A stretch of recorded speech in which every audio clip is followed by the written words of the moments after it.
네, 입으로 돌아왔습니다. 전반적인 줄거리에 대해서 일단 설명드릴게요. 조선시대 연산 때 남사당패의 광대 장생은 힘있는 양반들에게 농락당하던 생활을 거부하고 자신의 하나뿐인 친구이자 최고의 동료인 공길과 보다 큰 놀이판을 찾아서 한양으로 올라옵니다. 특히 연산과 그의 애첩인 녹수를 풍자하는 놀이판을 벌여서 한양의 명물이 되죠. 공연은 대성공을 이루지만 그들은 왕을 희롱한 죄로 의금부에 끌려가게 됩니다. 문초에 시달리던 장생은 특유의 당당함을 앞세워서 왕을 웃겨 보이겠다고 이야기를 하죠. 왕은 이 광대패를 두고 싶은 마음에 희락원이라는 곳을 만들어서 광대패를 머물게 하죠. 궁에 들어온 광대들을 여러 가지 부분들에서 풍자를 하다가 보니까 피바람이 부는 그런 사태까지 이뤄지게 되는데요. 그거를 보는 장생도 공길과 함께 궁에서 더 이상은 판을 벌일 게 없다 하고서는 떠나려고 하지만 왕이 공길을 붙잡으면서 긴장감이 더 고조가 된다는 이야기 나누도록 하겠습니다. 네.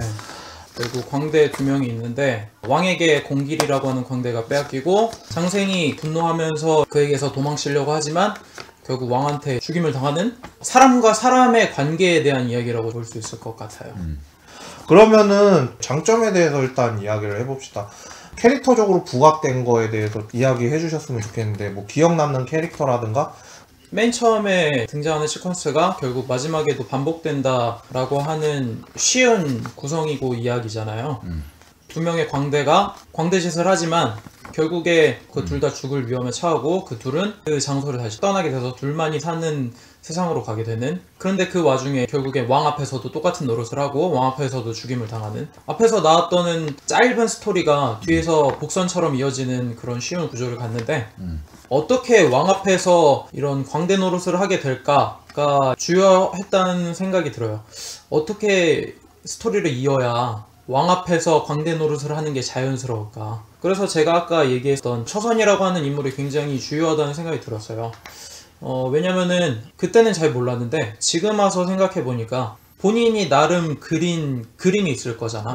그래서 이 광대들을 궁궐 안으로 들여다 놓은 거고, 그것이 어떻게 주요하게 돼서 왕이 곁에 두고 싶어하고 광대 노릇을 하게 되는. 근데 결국 비참하게 끝나고 말아버리는 거죠. 그랬을 때 처선이라고 하는 인물의 마음가짐이 어땠을까라는 생각이 드는데, 중간중간 그의 모습이 나오기도 하고 그의 눈빛으로 광대들을 보는 장면도 나오기도 했는데, 가장 중요한 건 확실히 자살할 때의 장면이 아닌가 싶어요. 목 매달아서.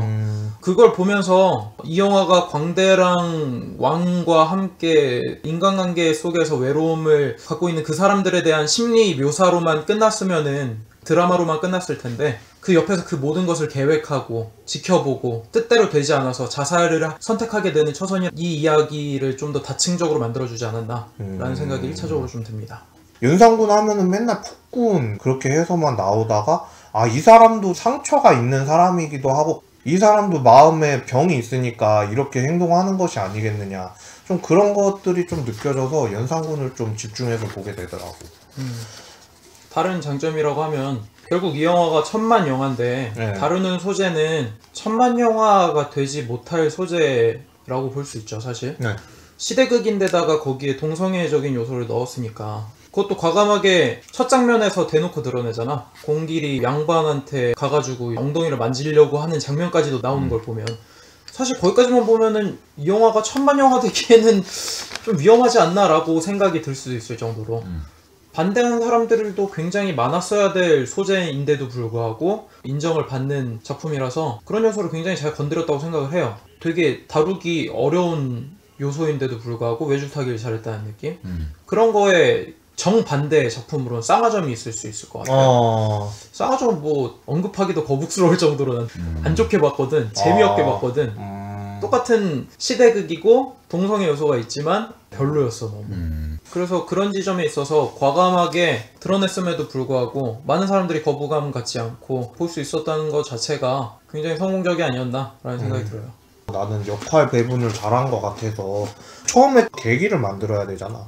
그러니까 공길하고 장생이 처음에 겪었었던 그런 일부터 시작해가지고 요소요소마다 그런 사건 사고 같은 거를 갖다가 득도한 듯이 배치가 돼 있어서 그런 부분들도 잘 봤고, 그리고 미적인 것도 그때 당시로는 파격적이었거든요. 그런 부분에 있어서 앞서간 게 눈에 띄어서 장점이라고 생각을 했는데, 이런 장점들을 뒤로 하고 아쉬운 부분이 있었다거나 그런 부분에 대해서 이야기를 해보도록 합시다. 일단 이 영화의 서사 전개는 문피아 웹소설 수준이라고 생각해. 문피아? 네이버나 문피아에서 볼 수 있는 로맨스 소설? 그런 것들 정도? 인터넷 소설들. 종인지 좋아하는 그런 사람들이 만들 법한? 그래서 서사 전개는 그렇게 높은 점수를 줄 수 없고, 촬영과 편집 쪽을 주의 깊게 봤는데 이때하고 비교하면은 그래도 한국 영화가 기술적인 면에서는 많이 나아졌다는 생각이 들더라고. 그러니까 이 영화 보면은 롱샷이 거의 없어. 거의 다 클로즈업이고 멀리 잡아봐야 미디엄 클로즈업 정도야. 가끔 롱샷 쓰는데 그건 처음에 시퀀스 들어갈 때, 씬 들어갈 때 뭐 그 정도, 상황 설명해주는 그런 정도 그거밖에 없고, 거의 다 인물 얼굴들 잡아주는데 굉장히 급급하단 말이야. 감정 표현. 그러다 보니까 투박하다는 느낌이 들어. 뭔가 깊게 이 장면을 탐구할 만한 그런 컷이 없어. 그냥 다 휙휙 넘어가는 그런 거야. 그 직물적으로 그 인물들의 감정과 느낌을 전달하는 뭐 이런 정도. 아, 물론 그게 액션 영화면은 그럴 수 있어. 근데 이거는 드라마잖아. 그리고 감정 표현이 굉장히 중요하고 절절함을 연출해야 되는 영화인데, 그렇죠. 그런 게 거의 없이 그냥 휙휙 컷이 다 넘어가다 보니까 이거는 미션 임파서블 본다는 느낌이 들어 거의. 그래서 확실히 이때는 한국의 영상문법이 아직 정착이 덜 됐구나 라는 생각이 들었고, 또 한 가지라면은 이 영화가 갖고 있는 소재들이 충분히 구현되지 못했다는 거. 일단 광대패라는 소재 굉장히 매력적인 소재잖아. 이걸 가지고 미완이지만 그럼에도 불구하고 굉장한 함의를 끌어낸 게 태양별이. 태양별이 같은 거를 얘기할 수 있겠지. 네. 그리고 정치 풍자 이런 거 굉장히 많잖아. 이런 걸 가지고 또 현실 정치를 풍자하고 이럴 수도 있겠지. 근데 여기서의 광대패 이야기는 그냥 비극적인 광대패 둘의 사랑으로 끝나. 그 이상의 소재는 아니란 말이야. 그러니까 액세서리 정도라는 거지 이런 것들이. 물론 액세서리도 쓰고 그냥 넘어갈 수도 있는데 좀 아쉽다는 생각을 했어. 뭐 이렇게만 쓰고 넘어가기는 여러 가지가 많이 들어가지 않았나? 저도 그냥 태양별이 얘기 나와서 그런데 엄청난 대작이죠. 태양별이 같은 경우에는. 그러니까 경극을 하는 데 있어서 한국적으로 살릴 수 있는 게 뭐가 있지 않았을까?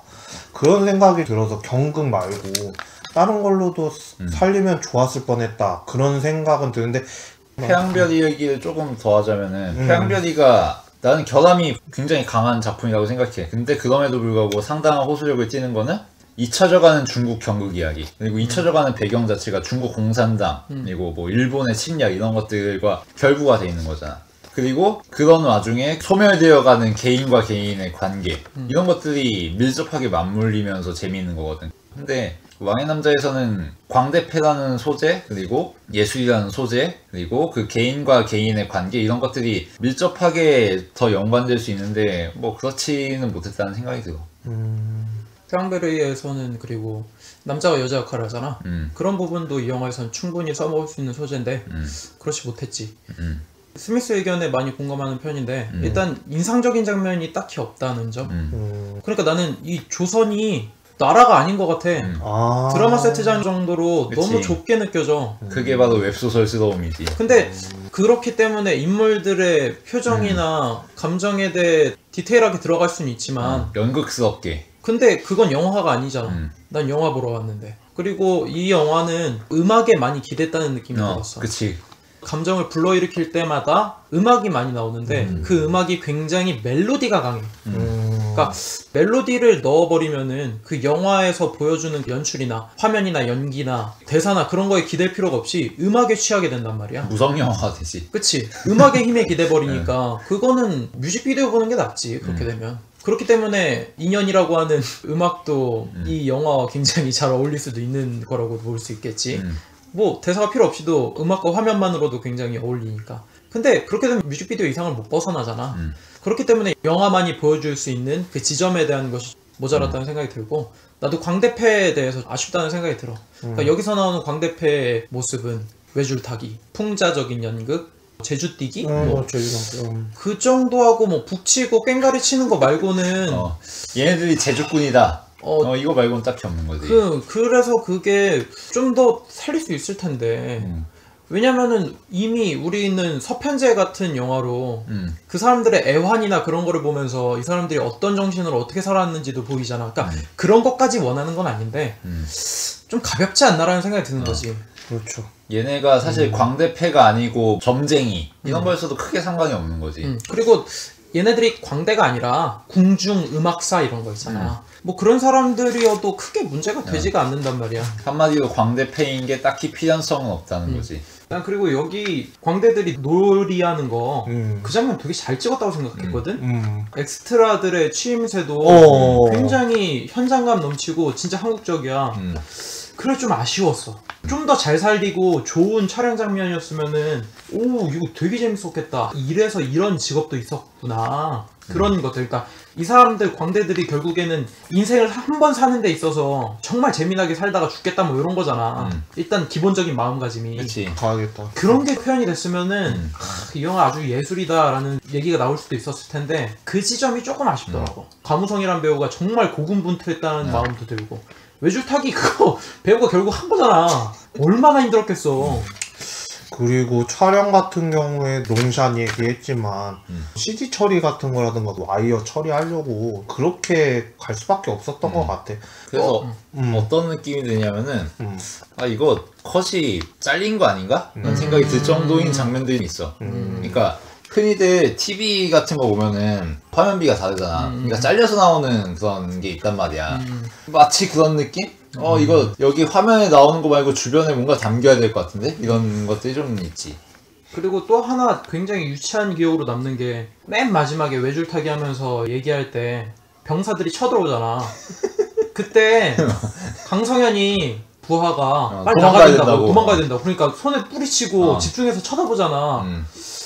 이건 너무 캐릭터랑 안 어울리고 흐름 많이 깬다라는 생각이 들어서 그 장면에서는 차라리 강성현이 도망가고 연상군만 남았으면은 그게 차라리 더 집중이 되는 거라는 생각이 들었어. 아니면 아예 안 잡거나 잡을 필요가 없지. 그래 잡을 필요가 없지 사실.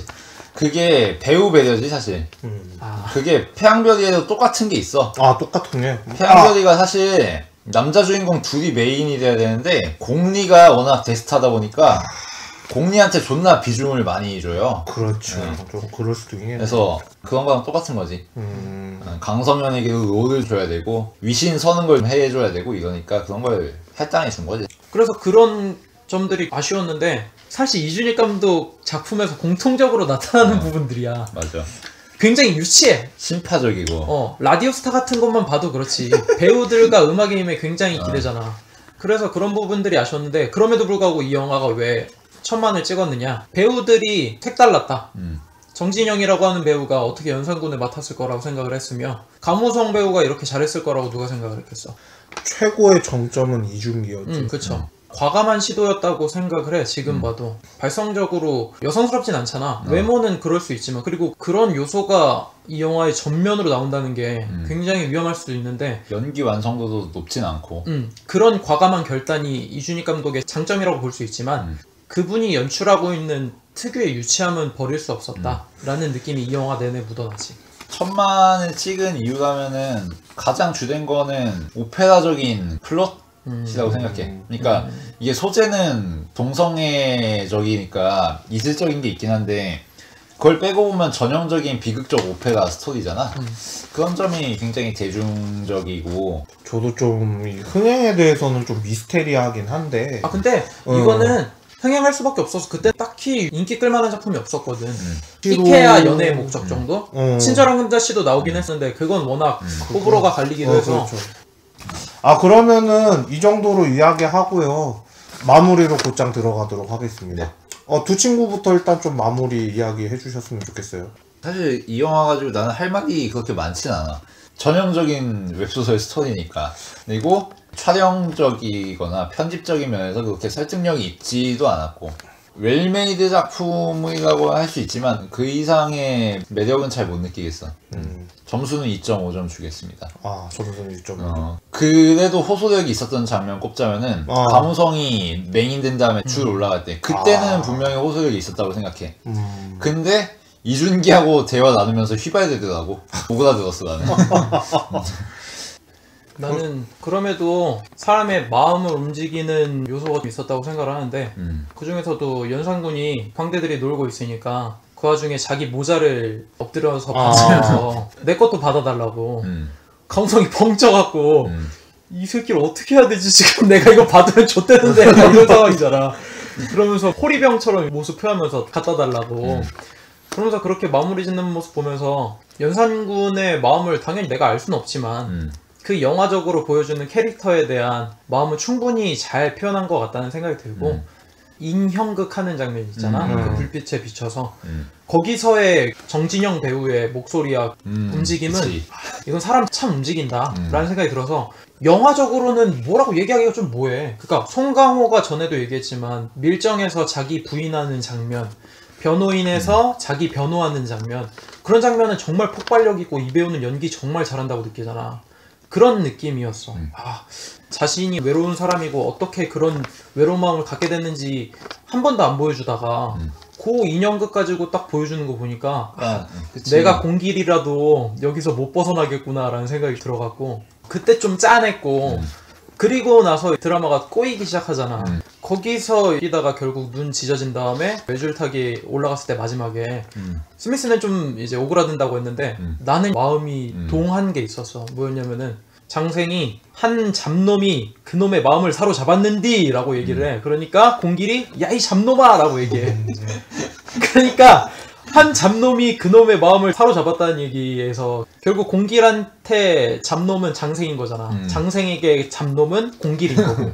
그러니까 그 두 명을 우회적으로 표현하는 대사라는 느낌이 들어서 그러니까 결국 그런 거잖아. 동성애를 노골적으로 보여준다기보다는 외로운 사람들이 의지하게 되는, 알아봐주게 되는 그런 거에 대한 이야기잖아.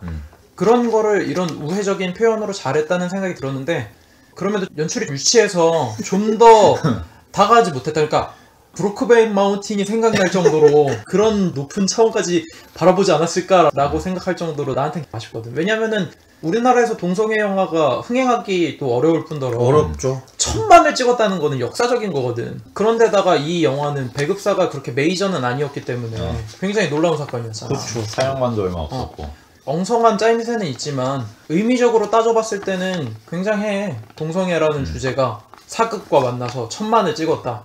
그리고 아까도 얘기했지만 처선이라고 하는 역할을 보면서 한 인간의 무기력함을 느꼈어. 지금에 와서 우리가 계획한 대로 사라지지가 않잖아. 살면서 내가 뭐 몇 살에 결혼한다, 내가 뭐 어디 직장을 들어가겠다, 난 서울대 간다, 내가 어느 동네에서 몇 평짜리 땅을 사가지고 무슨 차를 타고 이런 현실적인 계획들도 안 이루어지는 게 인생인데 처선이라고 하는 내신은 어떻게든 왕을 보필하면서 좋은 방향으로 이끌려고 자기가 판을 짠 거 아니야. 하지만 결국 끝맺으면 그렇게 돼서 자살까지 선택하게 되잖아. 드라마를 보여주지만 그것을 바깥에서 감싸고 그 이야기를 판을 짜고 있던 사람의 한 무기력함을 좀 볼 수 있어서 근데 그렇게 크게 의도한 장면은 아니기 때문에 개인적인 감상으로 멈출 수밖에 없어. 그것이 의도되었다면은 다른 그림으로 이 영화가 보여졌겠지만 여튼 그런 요소 하나가 이 영화를 좀 더 다층적으로 만들어줬다는 느낌 때문에 좋은 인상을 받았어요. 단점은 이준익이기 때문에 어쩔 수 없는 단점이 이거는 동주에서도 고쳐지지 않은 단점이었기 때문에 그 부분은 포기했지만 여튼 지금은 4점을 줄 수 있을 거라는 생각이 들었고 한 줄 평을 한다면 여러 가지 생각이 떠오르긴 하는데 요렇게 짧게 줄이고 싶어요. 이준익스럽게 줄 위에서는 왕이었던 사람의 이야기. 사실은 제가 이 영화를 그렇게 좋아하진 않아요. 처음에 봤을 때도 마지막에 같이 둘이 점프하는 거 보면서 뭐야 이게? 물론 이해는 하겠어. 그 두 사람에 대한 그런 애정 그런 것까지는 이해를 하겠는데 나한테는 와닿지가 않는 거야. 슈퍼마리오지. 그렇지. 마리오 말이지. 진짜 딱 그랬을 것 같아. 딱 그때는. 얘는 요즘에 나 독심하고 있는 것 같아. 뭐 어쨌든 간에 그렇게 이야기 드릴 수는 있을 것 같은데 인정. 근데 이번에 이준익 감독 인터뷰라든가 뭐 여러 가지 보면서 느꼈던 점은 참 라인을 잘 타야 된다. 라인? 그렇죠. 줄을 잘 타야 된다.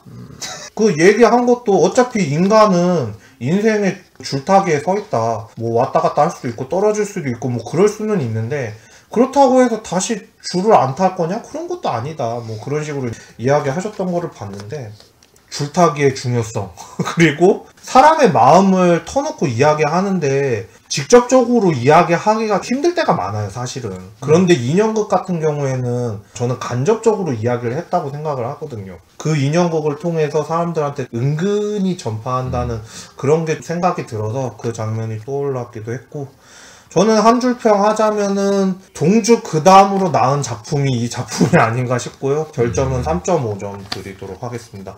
그러면은 여기까지 나머지 이야기는 마치도록 하겠고요. 다음 주는 전문가분이시죠? 윤나리 큐레이터님이 출연하시고요. 영화가 아니에요. 기묘한 이야기라는 미국 드라마가 있어요. 8부작인데 미리 킬링타임용으로 보셨다가 저희의 방송 들으시면서 내용 공유하셨으면 좋겠고요. 다음 주 92화 윤나리 큐레이터님과 함께하는 시간으로 다시 찾아뵙도록 하겠습니다. 끝까지 들어주셔서 감사하고요. 그럼 다음에 뵐게요.